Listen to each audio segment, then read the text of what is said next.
Looking back on the last 3 years of Sounds Good, one of the central themes of this show has essentially accidentally become dealing with the process of learning to grieve and to feel pain and experience the heartbreak of the world and somehow still make a difference in the world, and maybe even use that heartbreak and that pain as a catalyst to do good in the world. One of our earliest episodes, an episode with Tyson Motsenbocker as the guest, dove into this in a really profound way that I think affected me differently than any of our episodes up until that point, because I grew up in a small town with Tyson Motsenbocker. We grew up in Pullman, Washington.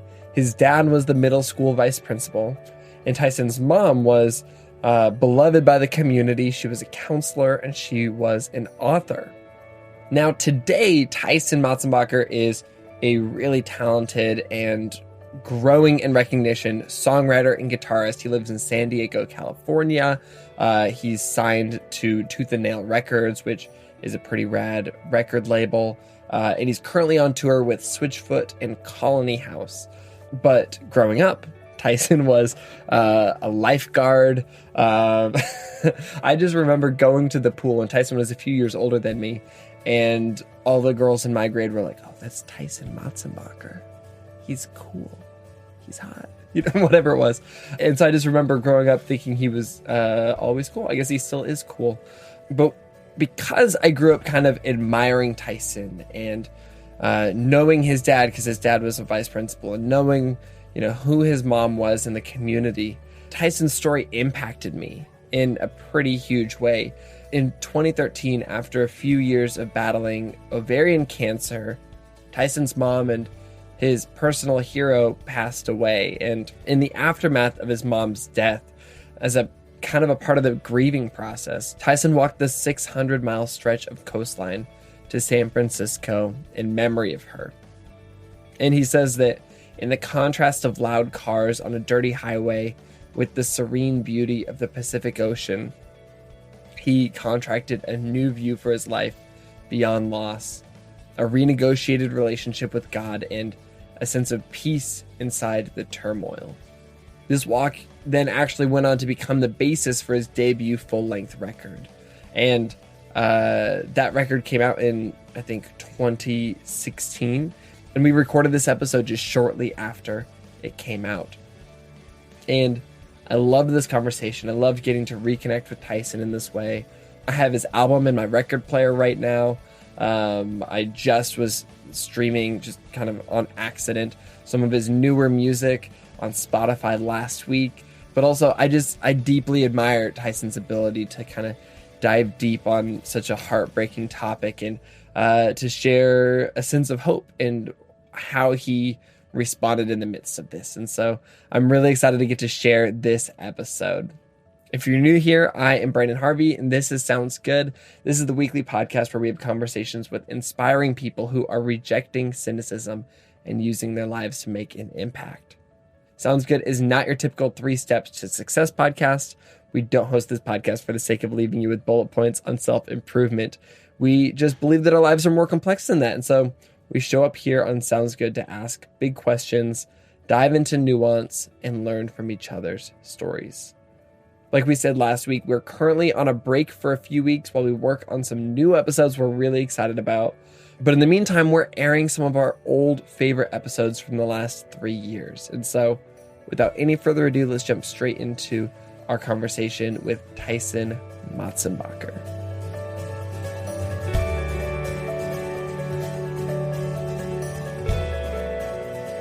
All right, everybody, I am here in the studio in Nashville, Tennessee. Tyson Motsenbocker just flew in on an airplane. Tyson, welcome to Nashville. Thanks for having me, man. Dude, this is so fun. It is fun. I agree. So get this. Tyson and I actually went to high school together. Sort of.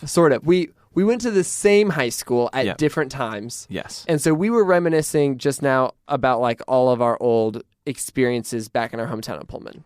I remember that you were fantastic at Ultimate Frisbee. Are you still fantastic at Ultimate Frisbee?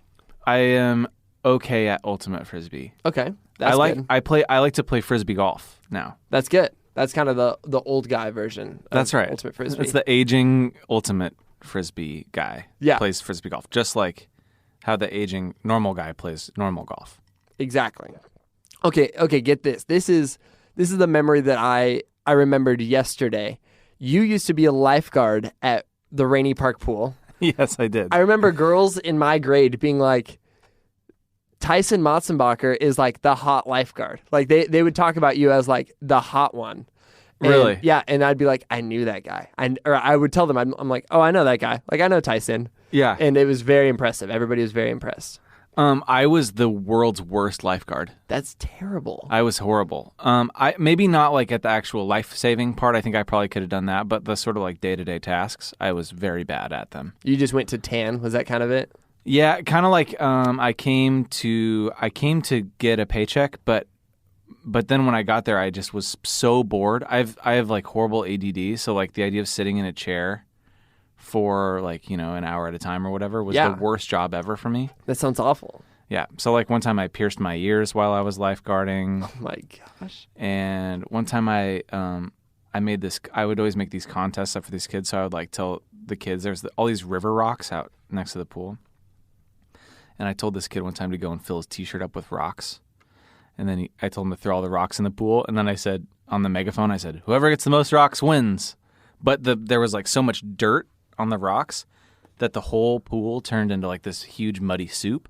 Oh man. And you couldn't see the bottom of the pool anymore because it was full of mud now. And my boss came out and I almost got fired for that one, but I for sure should have. Oh my gosh. That is but I didn't. Absolutely nuts. I kind of want to unpack this idea. You grew up in Pullman most of your life, right? We moved there when I was in the 5th grade. In the 5th grade. Yeah. Okay. So like your formative years, junior high, high school, you and I we both had the same experience. We grew up in a small town and then we kind of left our small town and then we went on to do kind of creative things. Right. And there's a lot of people who stay in our little hometown. Mm-hmm. And I don't want to say that that's a negative thing. Like I've got friends who are like awesome and they like went to college somewhere and they studied agriculture and then they went back and they're going to like innovate and do amazing things on their family's farm. Sure. Like that's super cool. But there is something to be said for the fact that like we're in totally different places now. Like, right. What do you think was the catalyst for you in like getting out of our little hometown? I think one thing for me was, so my parents moved my family tons and tons and tons of times before we came to Pullman. So I always sort of had this feeling that was like what you did, that like you weren't supposed to stay someplace for very long. I think that was part of it. I think part of it was that I was really, really thirsty to see what the world looked like. And I think that when you're in a small town, you have this perception that like the world is better, right? That like there are better things outside of this because your perspective is just basically, your hands in front of your face. That's as much as you can see of the world. And I think that when you leave home, your perspective changes from it being better to it being bigger, right? And like, which isn't necessarily better. It's just that there is more. And like, I think that for me, one thing that really changed when I left was that I've started viewing agriculture and education as like noble pursuits. Yeah. That was a big thing that changed because I think those were the only two jobs in our town for the most part. You worked for the university or you worked for a farm. Exactly. Or you like supported the people who did by like having a restaurant so that they could eat. Yeah, you owned the beer store. Yeah. Or my dad was a principal. And what did your parents do again? My dad worked for the university. Yeah, totally. Exactly. Yeah, so it was like that was how it was. And I think that like sort of seeing those things as the noble pursuits of life. I don't know, I think it's important. One part of growing up is seeing that like bigger is not always better, but it is more. Yeah. Yeah, that's been something interesting. And I moved to Portland. Right. And you, for the last several years, have been living in San Diego, right? Yeah. And you, for a while, were like working at a Starbucks. Mm-hmm, totally. And then from there, you kind of took the leap into the music world and you kind of went full on. Like, what was that like? Yeah, I mean, so I moved to San Diego. I was actually supposed to move to Portland. Oh, really? Yeah, I was supposed to move to Portland and work in the music business. I was going to be a booking agent. Huh. And then I graduated from college in a bad year for the American economy. And 1 week before I was supposed to start, the head of the agency called me and said that they were high and dry. They were like totally out of business. Wow. So I was like, I guess I'll just move to San Diego, and I had no idea what I wanted to do. Yeah, so I moved down there. I was working I got a job at Starbucks. I think one thing was that I felt trapped in that. Did you work jobs when you moved to Portland? I was fortunate enough to be able to like kickstart my photography business when I moved to Portland. So I kind of was self-employed when I jumped in. Totally. Oh, wait, actually, no, that's not true. I just never talk about this, so I forget this. Yeah. I ended up getting a job at Makeup Artist Magazine. Whoa. I've never shared this before. I'm really excited to hear about it. Isn't this hilarious? Yeah. I was doing social media for them, and it was super fun, like learning how to do social media stuff with them. But it's like, it was a magazine for makeup artists. Right. And so I actually know way more about makeup than anybody would ever expect from me. But so that was like, I had to pick up a job like that when I moved to Portland. Yeah. So I think for me, I remember the music business is hard. It's a hard business. Totally. And I think like starting out, I always knew that's like ever since I was a kid, like that's what I always wanted. I wanted to write songs, like what I wanted to do, and play them and like share a human experience with a group of people. And I grew up watching you play. Yeah, totally. So I remember I was at Starbucks and I didn't really know how to start. And I think like one thing when I talk to people that are looking at making the leap, I was telling them like I think I remember feeling so stuck. And I actually also think that feeling stuck is a sort of like inherent characteristic of being in your mid to early 20s. I think that is part of it. Okay. Is feeling stuck. Yeah. And I don't think that is bad, but I think it's good to know that that's part of that stage of life. That like a lot of people experience this at this point because it's a hump. You're getting over a hump. Yeah, like I remember when I was like in this stage of my life, one of my friend's dads, there were like 15 of us living by the beach in San Diego and just like trying to surf and figure out our lives. And one of our friend's dads called us on speakerphone and told us that we were wasting our 20s. He's like, you guys are wasting your 20s. And that hit me really hard. And I didn't know what to say to him because I didn't know what to do. I was like, well, what am I supposed to do, man? Like, am I supposed to go work at a firm? Like, is that what's expected of me? Like, I don't know what that means. Like, I don't know what a firm is. Yeah. But am I supposed to get a firm job? And so I remember being at Starbucks and feeling like, feeling stuck there.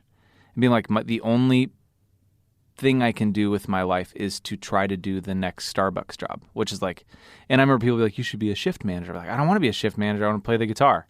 Yeah. And then they'd be like, and then I'd be like, this is the immediate thing that I can do is get a shift manager job at Starbucks. And I couldn't see outside of that at all. So a few years ago, this kid came up to me and he was like, I want to talk to you. I said, okay. He's like, I want to do what you do. And this was a year or two into me playing music full time. And I said, why do you want to do that? He said, because I feel like if I had influence, then I could do good with my influence. And I said, well, what do you do with the influence you have right now? And he said, well, nothing, because I don't have any influence. I was like, yeah, well, you have a little sister, right? He's like, I was like, or a brother or something. So yeah, I was like, well, there you go. What do you do with that influence? I said, because whatever you do with whatever influence you have, you will do it with more influence. And then I said to him, and right now you want to be me because you just saw me on stage and it looked like my life was rad. But what you didn't see today was every February when I am crying on the beach, wondering how I'm going to pay my bills that month. And I was like, he was like, you do that? And I said, I've been playing music for 2 years now, and it has happened both years. Wow. Every February, there is a day where I am on the beach crying because I don't know how I'm going to pay my bills. And I was like, and that's partly because February is a hard month to make money playing music, but also just because making that leap is difficult.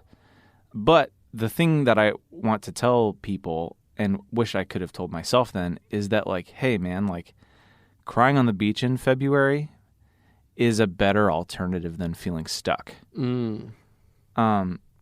It's okay to feel afraid, and it's okay to worry about your future, but it's not okay to be feeling stuck. not to say that like everyone should go quit their jobs and play music full time or whatever, but I just think that like there is something for everyone to do that is not being stuck. Yeah. Well, it's not just this idea of being stuck. It's more so this idea of staying stuck. Totally. Of just kind of, I think that we all feel that stuck feeling. Absolutely. And the trick is you push through, or like you jump out, or you try something new. Yeah.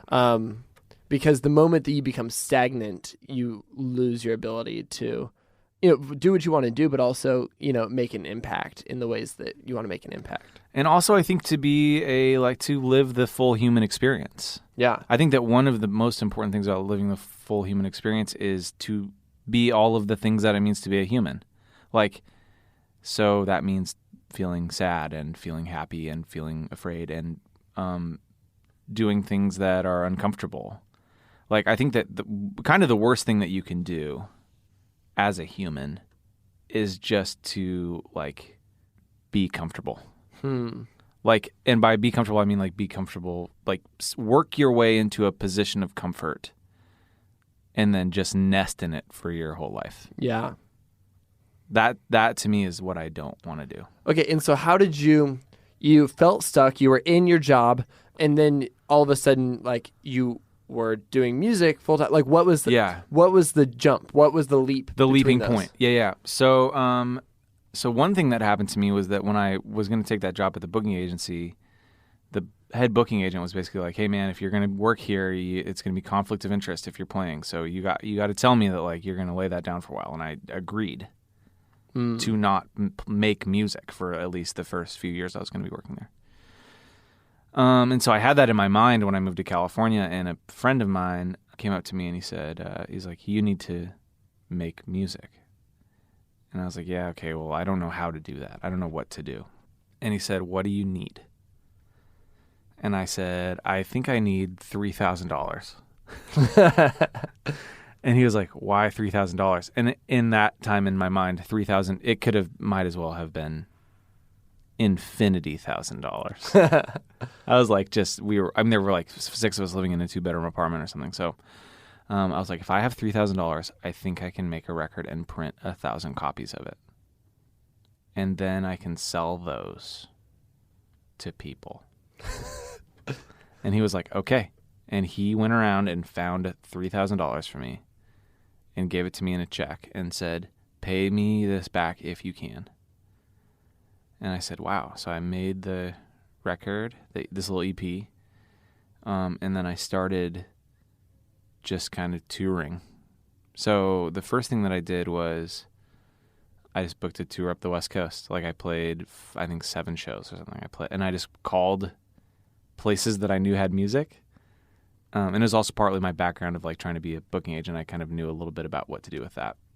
Anyway, so I booked all these shows, and I think, like, anywhere from 3 to 40 people came to them.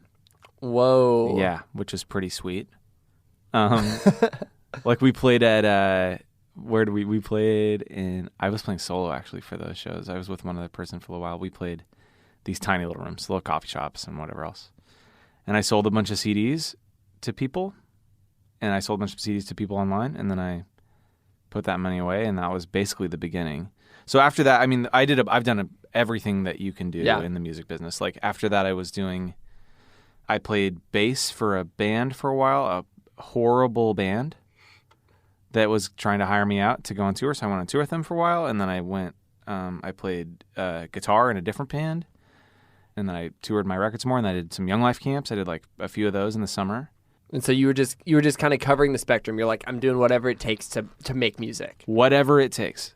And that actually, so that's something that I've been thinking about a lot now, is that the first stage of my career as a musician was just I was like, this is what I want to do. This is the banner, music. Yeah. So what's on anything that is under the banner that gives me money, I will do it. Because that people do that all the time in photography, where they say, I want to be a professional photographer. And so they do all these things, like they're a sports photographer, they're a family photographer, right. They're a pet wedding photographer, wedding photographer, all these things, when what they really want is to be this other thing. But as long as they're being a professional, like as long as they're making money doing this thing that they like, or a tangent of what they like, they do it. And I don't think there's anything wrong with that. Well, I think actually that's phase 2. Okay. I think that's phase 2 because Interesting.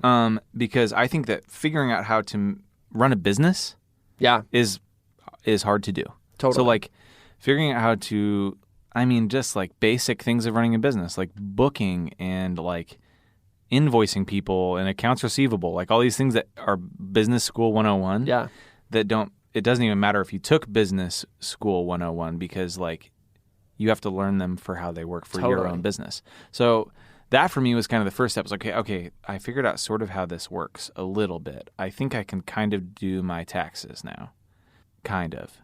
And you have money to pay taxes for also. Right. Which yeah, is there's great. like a little bit of money coming in. So that's awesome. And then it's like, okay, now somebody said to me, and this was just, within the last like 3 years or something, was like, whatever you do every day is what you do.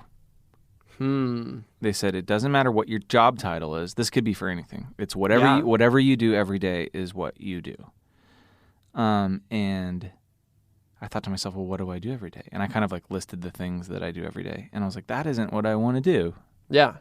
Like, I don't want to do those things every day. For a lot of people, it's probably like, I know for me, oftentimes it's like, it is emailing and it is like writing blog posts. Like, it's just all these things that are like not, for me, not storytelling. That's what I want to be doing more of. It's like, It's not storytelling. And so that's interesting. Yeah. What you do every day is what you do. Yeah. Yeah, and it seems so simple, but it's so obvious. Yeah. And I think that, like, in any job that you do, there's going to be stuff that you do that you don't want to. Totally. But if those are all enabling you to do what you want to do every day, then that, to me, is the dream.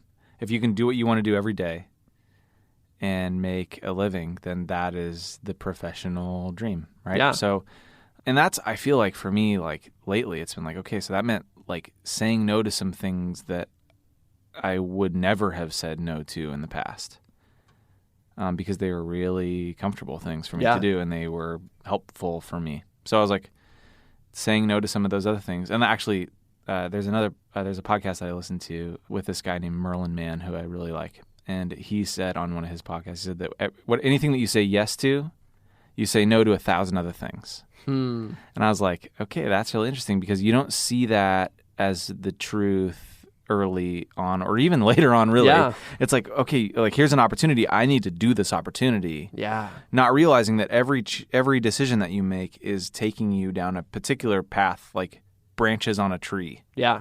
And that like any branch that you pick, there are now 1,000 branches going the other direction that would have different opportunities. Totally. So I don't know. That was good for me too. Saying like I'm gonna try to, and it's still not the case for me, but I'm gonna try to do things that I would like to do because otherwise I am picking to do things that I don't want to do long term. Okay, so remind me again. Phase 1 is. I think it is just jumping. Phase 1 is just like taking a leap. I think it is finding a way where you can have enough of a pad there, a safety pad. I mean, like when I was working at Starbucks, like my manager there was amazing and was like, hey, we love what you're doing. Like anytime you need to leave, leave. And there got to a point where it was kind of event horizon where she was like, okay, you are gone for 3 months. Yeah. And you're still technically on the payroll. Like I remember I worked a day and then I went on tour for 2 months. Which was straight into another tour for a month. And then I came back and I worked 1 day. And I came in and I was like, hey, I have another 2-3 months gone. Starting on Monday. And she was like, you should probably just quit. So, and I said, okay, well, I'm not sure this is going to work. And she was like, well, if you ever need to come back, like you can come back. So I think that for me was really, really helpful because you created some sort of safety net. I had a bit of a safety net, and I didn't know how that was going to work. Yeah, but it's still a risk. You weren't playing it safe. Totally. But there wasn't really a worst case scenario. No, worst case scenario is that I was going to go backwards, which would have felt really defeating to me, but it would have been okay. Yeah, you wouldn't have disappeared. Right. And also, by the way, I'm not saying that like the goal is to leave your job at Starbucks. Like I loved, like I have a ton of friends that work there still and I liked working there, and like that is a noble pursuit. Yeah. Just like working on a farm. Yeah. I think it's just like if you feel stuck in something, anything. You could be stuck feeling stuck playing music for a living. Yeah. And I think I like know some people that do that. And I know some people that work in coffee or whatever that don't feel stuck, and I would rather be them than my friends that play music and are stuck. So Yeah. yeah. Exactly. Okay, so phase 1 is create a safety net, but like take a jump. Create a safety net, take a jump. Phase 2 is that is whatever you do every day is what you do. So just because your job title says one thing, you need to look at what you do every day, because your job title, in my case being songwriter and performer, doesn't mean anything. Yeah. What you do every day is what means everything. Yeah. Okay. And then phase 3 is? I think phase 3 is just building those two things together. Yeah. So I think it's continuing to take those risks with safety nets. But I think it's like that's where I feel like that's where I am now. So maybe I don't know what phase 3 is. But I think that I think that what I'm doing now, where I'm at right now, is that I want to like do things that I love, that inspire me, that make me all of the reasons that I fell in love with music in the first place. Yeah. And it's it's you going down the specific path you want to be going down. Maybe that's it. And it's, probably a part of that is probably the idea that you need to say no to good things so that you can say yes to great things. Exactly. Yeah. I like that a lot. That's probably phase 3. There you go. We decided it. Phase 3. Can't wait to find out what phase 4 is. I'm not there yet. No way. Oh, man. So I want to transition a little bit, and this is a little bit of a heavier note, but around in this same time, your mom came down with cancer. That's right? Yeah, she did. So she was, my mom was my hero also. Your mom is incredible. Yeah, did you know her? I had a few interactions with her that I remember, but then I also just I knew a lot of people that knew her. She was loved by the community. She was, and I knew you, and I knew your sister, and I knew your dad. Yeah. Tyson's dad was my middle school principal. Did he ever suspend you? No, I don't think so. Yeah. Maybe. He suspended me like 4 times. He still brings it up. That's great. Yes, I mean, during that time, so I was trying to figure out how to play music, and I was touring a ton. I was gone all the time. My mom got sick, and that was obviously a huge blow to me. And I think that basically the way that worked out was that she would call me and she would say, "When are you going to come home?" And I was in denial the whole time. I was like, she's gonna get better. She's gonna be, and also because she was a strong person. So the way that she talked about it was not with fear. Mm-hmm. So, and I think when someone that you love talks with fear, it feels immediate. And when someone that you love who's going through a hard time doesn't talk with fear, it's easy to sort of push it aside. So I didn't go home. I hardly ever went home. And I think while she was sick, and I think part of it was because I was avoiding it, and it was half because I was avoiding it because I naturally avoid hardship.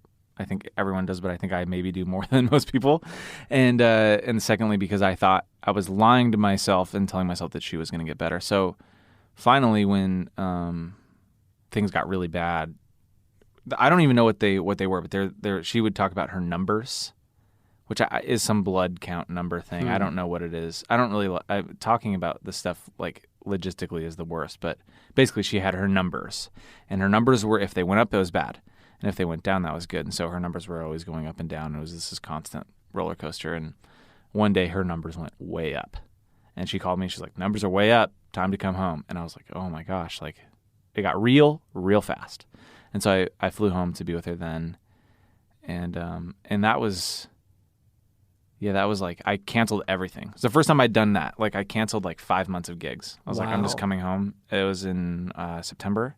And you were kind of, at this point, you were, I don't want to say living the dream, but you were, on a further phase than you were at the beginning. Yeah. And I bet that was hard for you. Well, I mean, the thing is that oh man, maybe this is just me, but I think that in a creative field or anytime that you are owning a business or whatever, everything feels so important and so immediate. So for me, it was I've got this gig, and this maybe so and so is going to be there, and if I cancel this thing, who knows what that'll screw up for me. And I think I felt for a long time in my life, I felt the ground that I was standing on in every part of my life was I was standing on thin ice in everything. I was on big rickety stilts, and that any tremor in the situation I was going to fall, and it was going to be horrible. And part of that was that I didn't know what falling would look like, which I think is the worst. If you know what the fall is going to look like, I think you can brace for it. But for me, it was just kind of like the world will end. And so the whole time that I was kind of like, things were starting to work, which they hadn't. I mean, like I said, I was crying on the beach in February, so they weren't working that well. But like they were starting to work, and I was like, oh man. And so, yeah, like coming home then was basically me. In some ways, it was the first time for sure that I said to myself, hey, I had to look myself in the face and say, are there things in your life that are more important to you? Are there actually? Because the obvious answer to that is, yeah, of course there are things more important to me than my stupid career. Like, people are more important. But then in practicality, like, what you do every day is what you do, right? So, like, do you actually love your family and your friends? Are you actually willing to put things aside when it comes down to it for them? And I really wasn't for a long time until, like, I got that call and I was like, okay, hey, like, this is a short life and there are things that are important in it. And so I did. I went home and I canceled all my gigs, all like 5 months of them, all my shows. I had a couple tours in there and a bunch of other stuff. And I just flew home. I was just with my family for that whole time. And then she basically like counseled me through her own passing away. Wow. And and I was with her in the hospice, and she passed away, and yeah, I was there with her. So, and it was kind of the end of it. I remember I was sitting with her in her room, and she was really sick, and she was kind of not really with it. And I said to her, I said, Mom, I need you to tell me that I was a good son to you, because I felt so guilty for not being home. And she looked at me and she said, you were very entertaining. And I said, Mom, that's not what I mean. And then she winked at me. It was like her saying, like, it was her making an entertainer pun to me. I was saying, like, it's okay, you're here, and you get it. You get why it was important for you to come home. And this was like, she was barely with it. Like, she couldn't really put a sentence together. So I thought that was really clever of her in that time. That's powerful. Yeah. I just got goosebumps. Yeah, dude. She was a clever one. Man. And so she passes away. She had her memorial service at my dad's school, which 700 people came to. Unbelievable. Yeah, which was crazy. From all across the state. Yeah, everywhere. I mean, there was a ton of, everybody from Pullman was there, and everybody from all over the state, really. I didn't realize how many people like knew her and loved her, and then it was like, whoa, a lot of people here right now. Like, the whole gym of the school was full. Wow. I was like, this is a huge thing. This is like a huge event for this little tiny town. Man. So.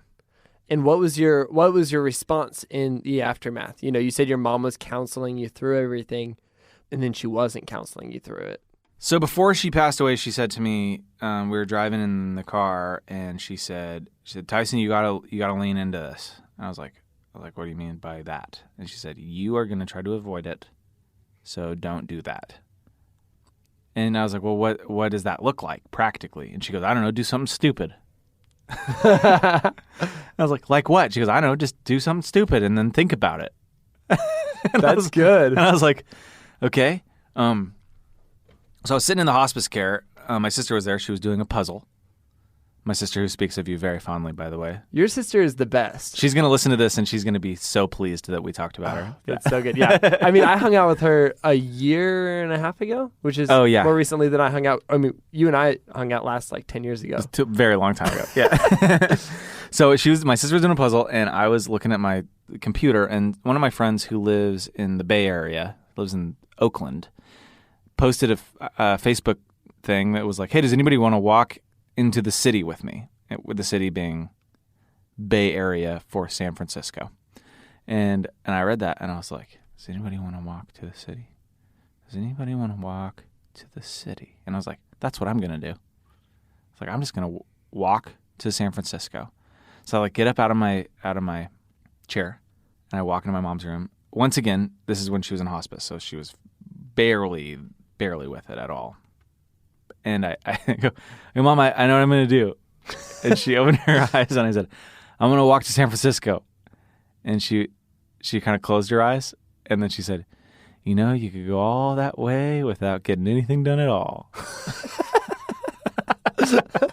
And I was like, damn it. Like, that's not a good enough fix for her. So anyway, yeah, so she passed away. We did the memorial service. It was beautiful. And then I went home, flew home to San Diego. And then I woke up at 5 a.m. a couple days later. And I live in a town called Solana Beach, which is like North San Diego. And my mom had written me a letter that she wanted me to read later. And then she had she was cremated, so I had some of her ashes. And I walked down to the beach and I read her letter. And I put half of this thing of ashes. There was a film canister for my film camera, and I put half of the ashes at this spot, this little beach by my house. And then I just started walking north, and I did that for a month, basically. I just walked every day for a month. It was actually 40 days exactly, which was not planned. Wow. But it always felt like that was sort of poetic that it happened to be 40 days. So yeah, I would just kind of walk for a while, and then I would find somebody's haystack or whatever. Or in LA, like I camped out in LA for 4 days, 5 days. In LA, I camped out in Orange County, camped out on the Marine base at Camp Pendleton. And so your stupid thing was that you walked. My stupid thing was that I just walked for 40 days. And did you think about it? Yeah. So that was the way that I have tried to describe it, I think, is that every morning I would wake up, and so, you know, the cars start coming, and I literally walked like in California, it's the PCH, the Pacific Coast Highway, which is the 1 or the 101 or the 5. And it's it's beautiful. It is beautiful. It's so beautiful. And some places more than others. But it is a highway. So like when you're driving it, it's like the California like dream, right? It's like these big, you know, sweeping cliffs and ocean and just In-N-Out burgers as far as the eye can see. But it's gorgeous, and you know there's Big Sur is there, which is incredible, like one of the most incredible places in the world. But it's a highway, so when you're walking it, it's like filthy. It's a highway. It's like filthy and loud. So like I think like in my mind, I've been driving that highway as long as I've lived in California, and it's like, oh, this is the most beautiful, pristine, peaceful place. But then you get out of the car and it's just a bunch of people like listening to Pitbull in their Cadillacs or whatever. And so every morning I would wake up really early as I could, like when it was still dark, because there were no cars in the dark. And I would walk down the middle of the highway in the dark. And I would have no headphones on or whatever, or just me and my backpack and my shoes just being like along the road. And I would pick something.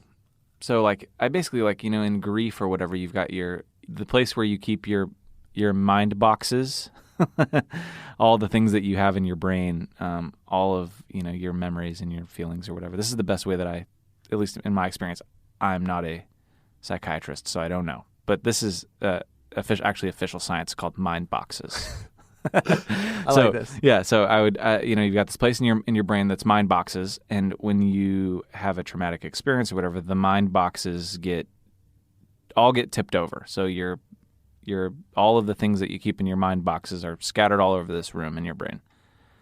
And so I sort of realized that basically everything that I knew to be true, all of the way that I remembered things even, was all different. It was all scattered.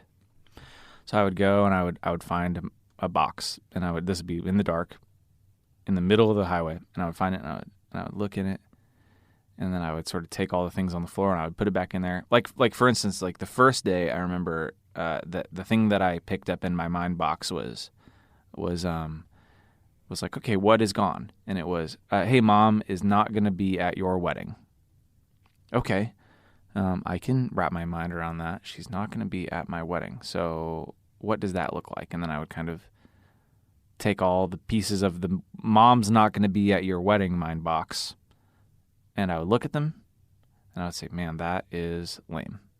And I would take them, and I'd put them in the box, and I'd put it back on the shelf. And that was basically what I did every morning. I would pick a new thing, and I would try to reorganize my mind.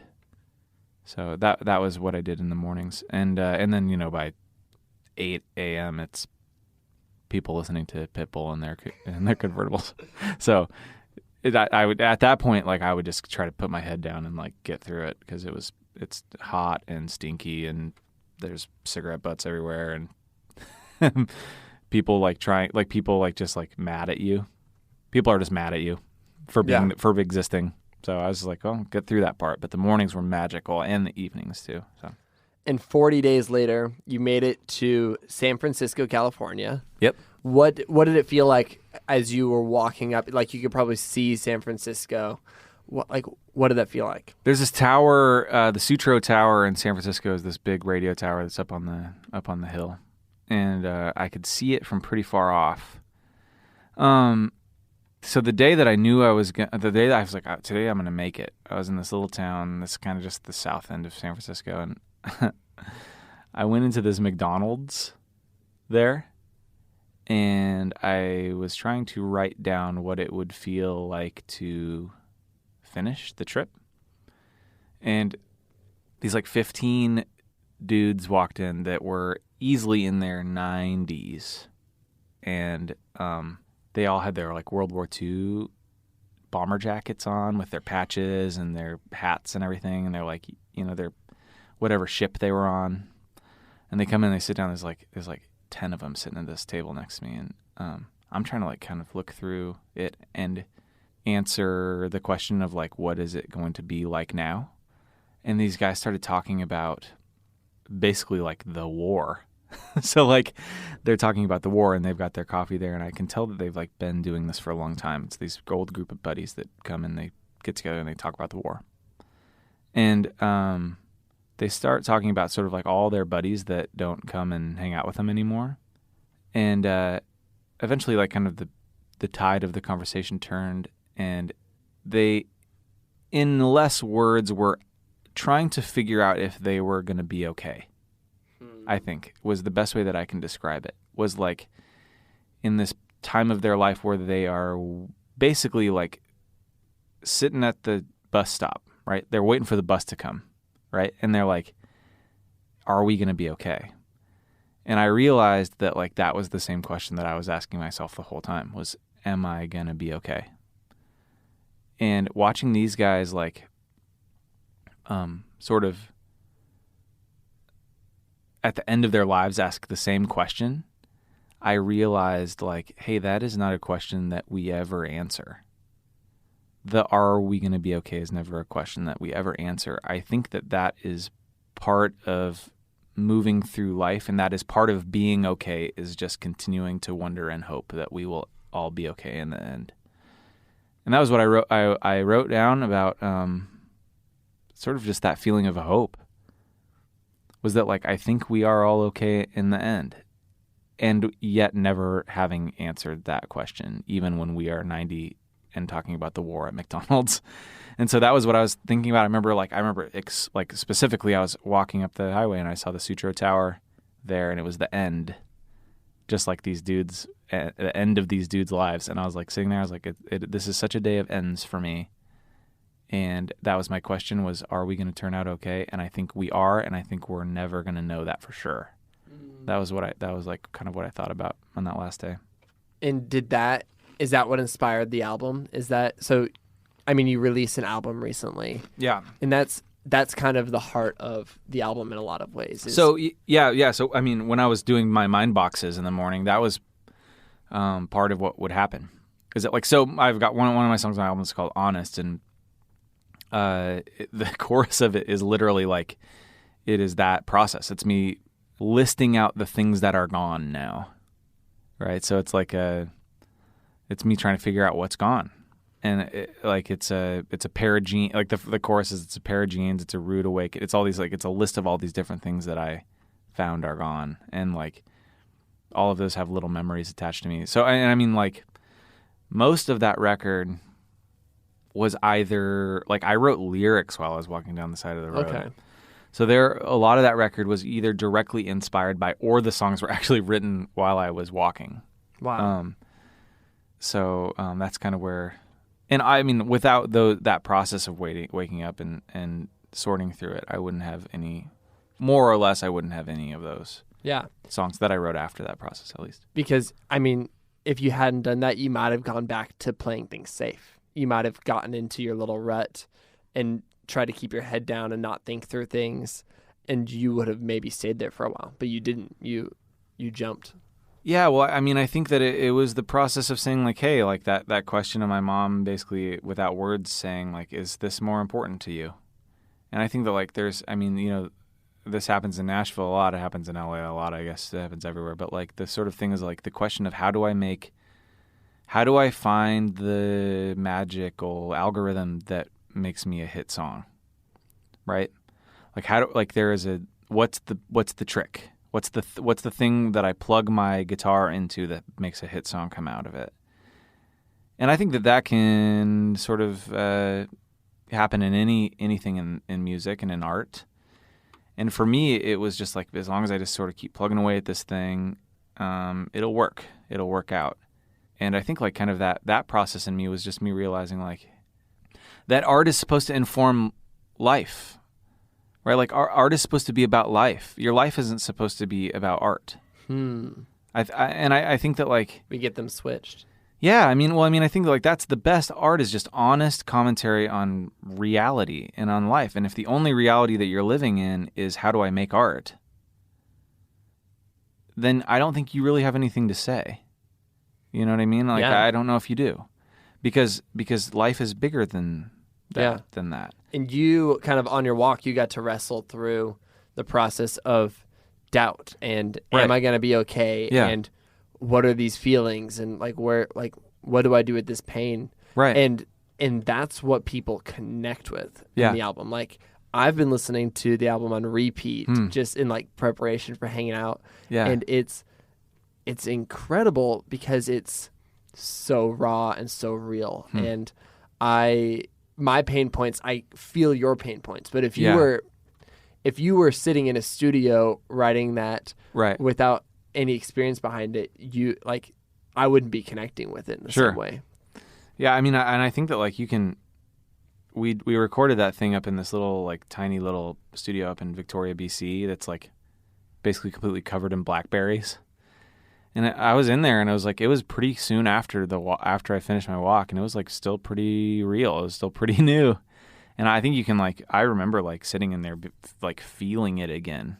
And I don't know if, like, I'm not saying that all music needs to be just this super, like, wrought emotion. That's kind of that was the process of this one for me. And it won't be in the future, like, in other records that I make. Yeah. Are probably not going to have such a crazy, like, crisis of faith and a crazy spin of emotions and loss. But my hope is that I will enter into them in the same way, which is just, like, from an honest perspective of human life. Yeah. And not an honest perspective of what is it? Why am I having a hard time being a professional musician? Yeah. I feel like a huge part of your album, I mean, of course it was about, are we going to be all right? It was about loss, but a huge part of it felt like it was about doubt. And I think that's something that a lot of people shy away from. I know that I've had times where I've, like, shied away from doubting, like, I feel like we kind of grow up and we're like, I don't know about you, but I feel like I was taught in a lot of ways, like, you shouldn't be doubting things. Like, you should feel pretty confident in these things that you were raised in, whether it's this idea of, like, how you see the world, how you see other people, how you see God, how you see politics, how you see yourself. Yeah. But I've found for me that, like, by challenging the way that I see the world and by, in a lot of ways, purposefully kind of tipping over my mind boxes and reassessing things and being like, what do I actually think about this? Like, what is actually true? What is the truth? I think it's healthy and important. I think that it allows you, I think that there's a lot of stuff in our, to continue using the metaphor, in our mind boxes that's just crap. It's a lot of BS. And when you strip it down and you're like, okay, that thing I believed, it's true, but I can get rid of some of this baggage from it. Sure. I think that that's something that's powerful. And so that's just what I've been thinking about as I've been listening to your album, is this idea of doubt and, like, the beauty and importance of that. And why, like, I think that's okay. I think that's something that, like, sometimes you almost need permission to be like, it's okay to doubt. I think like if there's any one message that I could have about this record is that it's not only okay to doubt, I think that it's necessary. Like, I mean, it goes back to kind of our theory of being comfortable or of nesting, right? Like that, it seems to me at least that like a big part of growing up, at least in my perception of it, was that you figure out what you want to do, you figure out where you want to live, you figure out who you want to marry, you figure out how many kids you want to have, and you figure out what you believe. And then you nest, right? Like you get those things and then you build sticks around it, and then that's it. That's your life. And it's basically there's 2 points in your life. It's that the time when you are building your nest, which is figuring out everything that you want and everything that you believe, and then the second half is sitting in your nest. And like the way that I described this to me was like in our lives, inherently there are times when the data that is given to you via your experience and the universe, it is in direct conflict with what you believe. And so you have a couple of options in that moment. And one option is that you say, well, this data must be wrong. Or the second one is that you put them in a ring and you let them fist fight each other. And that is not fun. It sucks. It's like, it's uncomfortable. So for me, the one was like in the first song on my album is talking about like the idea of praying to God and if that works at all. So like, you know, growing up with the idea that like in a more or less like evangelical Christian household, like if you pray to God, it matters and he listens. And I was sitting on the porch with my mom and I was praying for her, and my dad was in the living room with the door open. And when I finished praying for her, he said, Tyson, I don't think that Jesus is in business of healing anymore. This is at the end. This is like kind of at the end when I had come home. And I was like, well, then if he doesn't heal, does he even listen? And if he doesn't listen, then does he even exist? Does he even care? And if he doesn't care, then does he exist? And for me, it was like the easy option would have been like to say, oh, well, you know, the good Lord gives and the good Lord takes away and his ways are not our ways or whatever. Like the things that you hear when someone says that to you as a It's kind of the logic. Kid. It's like that's what I'm supposed to say. Yeah. And you could just be like, that's what's right. So totally. That's what it is. This is what's true even. Yeah. And being in the middle of the thing, you know, somebody could offer that advice to you in the moment, but when you're living it, it's a lot harder to take the advice at face value. Well, I think it's impossible if you're being honest with yourself, right? So my reaction was that I wasn't going to like let that be the case. I was just going to like let them fight. And that was one of my that was a mind box that got flipped over, right? It's like, oh man, like these two things don't make sense together. I mean, I think that you can be someone that doesn't doubt regardless of your beliefs. You can be someone who believes in a higher power who decides to not doubt that. And that is a lot of people who believe in a higher power. Or you can be someone who doesn't want to think about it. Or you can be someone who actively does not believe. Or, I mean, in anything that you believe in. And I think that, like, you know, even the idea of science is that you are constantly reevaluating the thing that you believe. Like that is, you are never sure. And like I said one time to my friend, we were talking about doubt. And I told him, I said, at this point in my life, like, there are things that I believe in. And there are things that maybe I would even die for. Like beliefs that I would even die for. But the only thing that I am sure about is that I am wrong. And I might be only a little bit wrong, or I might be super wrong. But I know that I'm wrong. I know that I just know that. Like, that's the one thing that I'm sure of is that I'm wrong. I know that there are, like, a lot of things that I believe, maybe some things that I would die to protect them as tenets of my life and my family and my country that I would die for that are wrong. And that's fine. Like, that's okay. And I think that, like, kind of living with that assumption is a better way to live, I think. It's a better way to be a human being is to be living under the assumption that you are wrong. I mean, the alternative, you mentioned this earlier, but the alternative is to not think about it. Right. Or the alternative is to assume you're right. Right. And between those three options, I would love to constantly be reassessing things, Yeah. assuming that I'm wrong. Totally. I think that's where I'm at too. And I don't know if that's all. In fact, I know that that's not always where I've been at. Right. That's been a process of me figuring that out over the last few years. Yeah. But absolutely.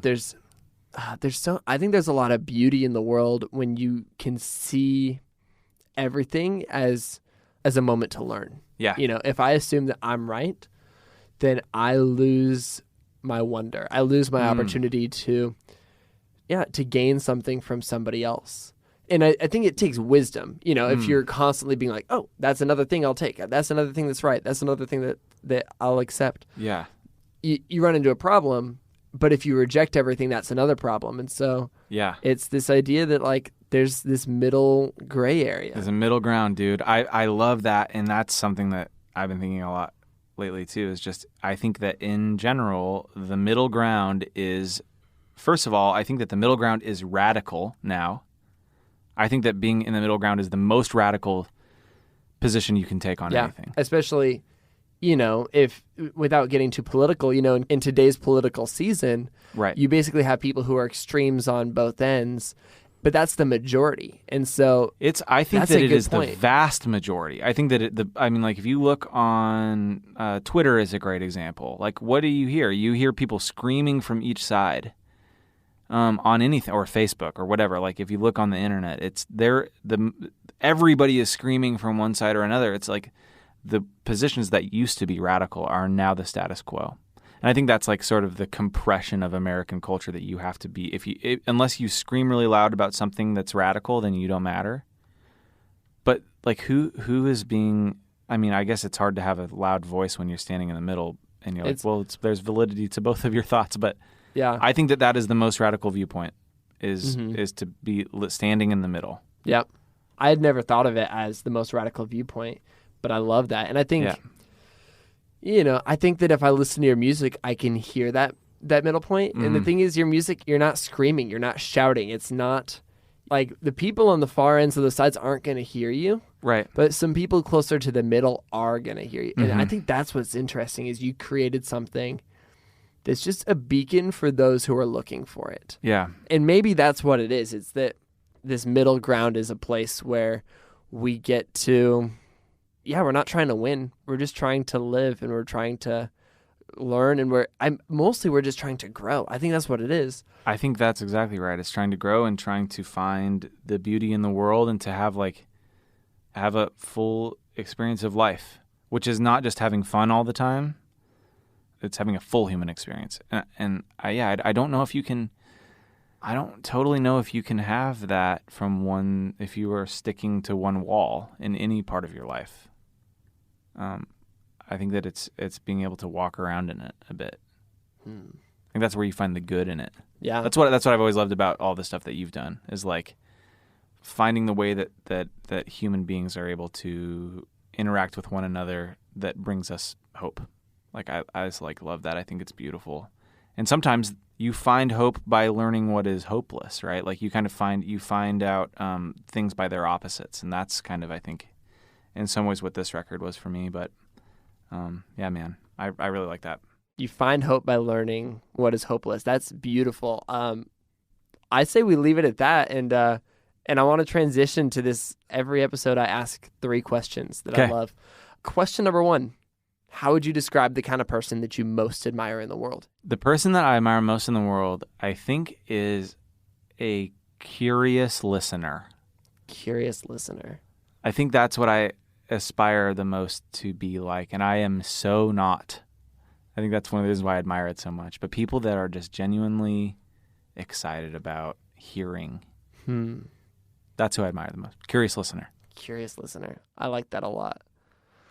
What are you consuming right now? Like what is something that you are reading or watching or just engaging with where you're like, this is made for me. This is inspiring me. This is making me live into who I want to be more, or think through the things I want to think about. So there's this book called Gilead that I just finished. And I always screw up the author's name. It's Marilyn Robinson. That's what it is. I'm pretty sure. It's about this guy who lives in this town this little farm town, not unlike what we grew up in. And it's him at the end of his life, and he's writing a letter to his young son. And it's a beautiful book. That's got some lines in it that I was just like, I had to sit with him for a little while. Wow. But then on the other side of it, like I've been listening to that Kendrick Lamar record like a ton. Yeah. I need to spend a little more time with that Chance record too. I've been loving both of those. Yeah. I think like the last tour that I did was with my two friends from Los Angeles who are both Black Americans, and I felt like just sort of being around them for a month, and sort of getting a view into their world. It gave me a whole new appreciation for that type of music in particular and what they're talking about and sort of the real hardships of being a person of color in America. I've been thinking about that a lot. It's a long answer, I guess. Those are two of the things that I've been consuming. Yeah, that's really good. Yeah, no, that's exactly my jump into the world of hip hop is learning, and it's kind of the same thing. It's like I'm trying to challenge myself. You know, growing up, I was the guy who was like, I like all music except for country and except for hip hop. Yeah. I probably said except for rap. Right. And now I live in Nashville, and I'm starting to learn the nuance and the beauty of country. Totally. Some country. There's some that is awful. Oh yeah. Bad art. But that's the same with hip hop. But like I'm learning that there's so much beauty and nuance in this thing that I formerly rejected. Totally. On the countryside, the new Sturgill Simpson record is unbelievable. Really? Yeah, that's one. I'll check that out. Sturgill Simpson is boom. Awesome. Cool. That's another one. I threw another one in there at the end. I love that. Snuck it in. That's good. Okay, I want to ask one last question. I normally ask, like, based on the ways that you've chosen to step out and live your life in the unique way that you have, like, what's one practical way that you would encourage somebody to do something right now, right here? But I maybe want to ask you, like, if there's anybody who's going through something, you know, an experience of grief or an experience of doubt, or you know, their mind boxes are tipped. Yeah.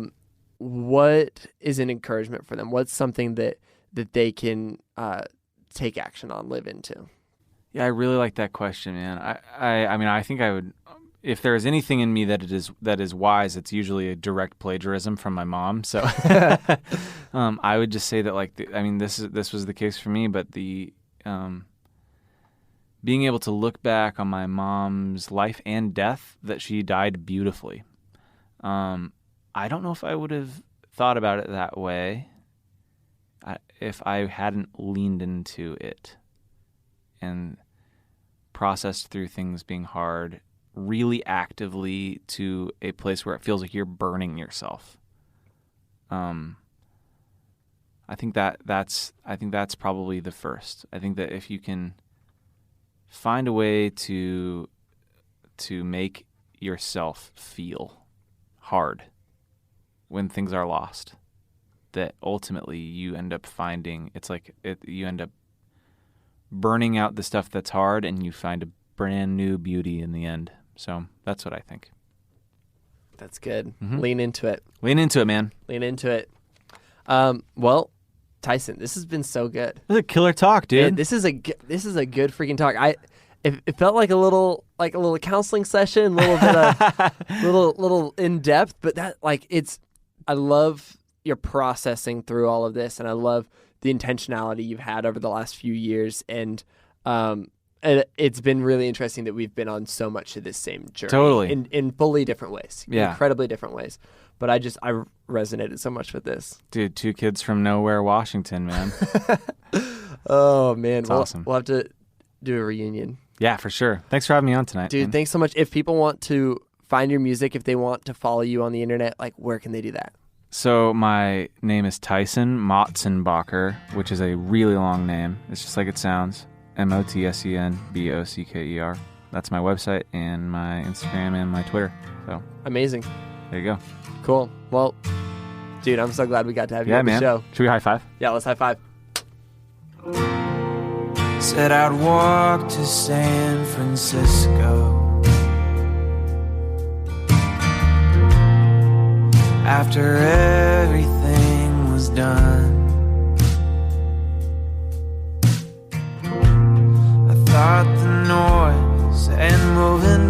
jealousy kept my mind from really knowing what was gone.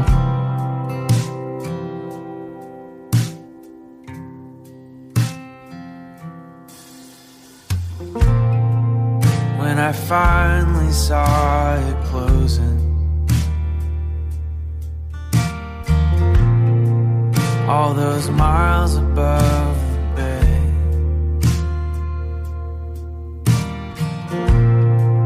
well, I was only standing closer to the man I tried to lose along the way. But if I'm being honest, as if I'm being honest, then I would tell him that it's a picture book, it's a hospital gown, it's an aspen tree in the summer breeze. She saw as waving hands, it's a watch and chair, and a holy company, like a sailing ship hard rotted in, that will never again float upon the sea.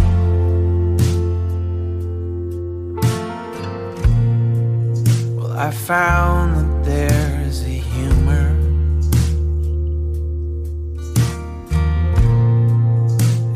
old and fond goodbye,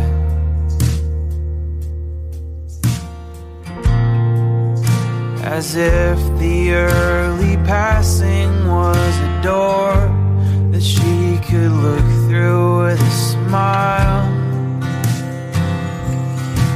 So if I'm being honest,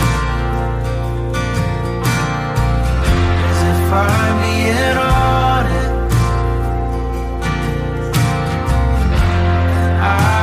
tell her that it's a pair of jeans, it's a rude awakening, it's a fine life lived in the privilege of standing there in the afterlight. It's a photograph folded in my wallet to remind myself that what she left is only growing bigger over time.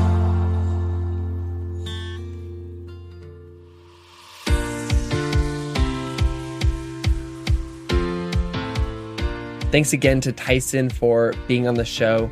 That song you just heard, Honest, is on his album Letters to Lost Loves and is available anywhere that you can find music. If you're new to Sounds Good, we would love for you to stick around, dive into our archives, listen to a few of our older episodes. There's so much in there, and hit the subscribe button. And that way you'll make sure that you hear our new episodes when they come out first. This podcast is created by me, Brandon Harvey, as a part of Good, Good, Good, a community that believes in the power of celebrating good news and becoming good news. Chad Michael Snavely and the team at CM Studio edit and mix our show. You can get lots more hopeful stories on social media by following us everywhere at GoodGoodGoodCO. We also create a beautiful quarterly newspaper that celebrates the people, ideas, and movements that are changing the world for the better, and a weekly good news letter. That's an email newsletter where we send out 5 pieces of good news that happened in the world over the last week. You can check both of those out and see what else we do at Good Good Good by visiting goodgoodgood.co. And on that note, that is a wrap for this week's episode.